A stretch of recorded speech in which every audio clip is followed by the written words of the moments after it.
New details this evening about how Austin is turning out to party in force to welcome the Formula One race to town just 8 weeks from now. Hard to believe. FanFest kicks off on Friday night. That will be November the 16th with a concert at the Frank Irwin Center.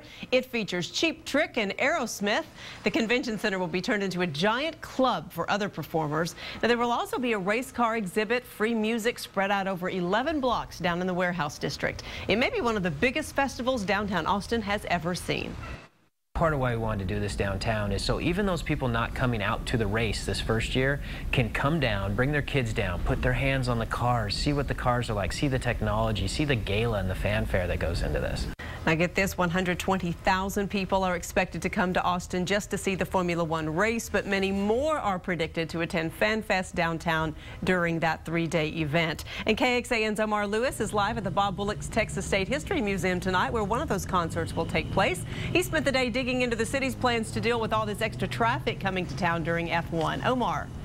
Good evening. Several of those performers will take the stage right here at the Bob Bullock Museum come F1's FanFest weekend. But the concern for the city is the possible traffic headaches this big event could cause.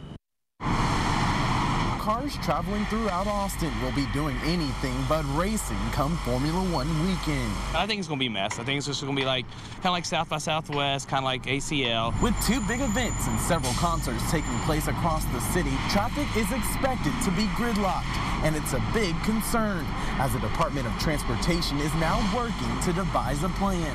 So there's going to be two big bus shuttle operations. One's going to be at the Exposition Center in the county, and the other will be downtown on Trinity Street just north of 15th. With over 200 buses shuttling people to the F1 track, they're also working to shut down any construction projects and negotiating using parking decks at UT and the state complex. But the expected chaos have folks like Bailey wanting to avoid the area altogether. You know what?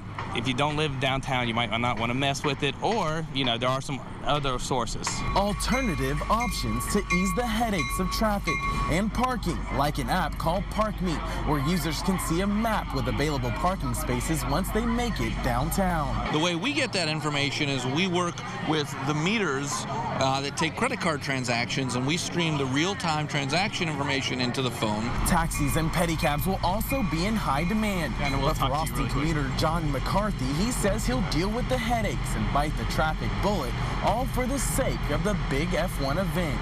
I think if we want to continue to be a place that people want to come to, then everybody needs to quit complaining and just, put up with it and be happy about people coming to town and events coming to town. And the city's transportation department is working to finalize all those details. They're working with Capital Metro to see if they'll extend their hours. And they're also working to finalize those road closures that will take place downtown. For now, we're live at the Bob Bullock Museum. Omar Lewis, KXAN News.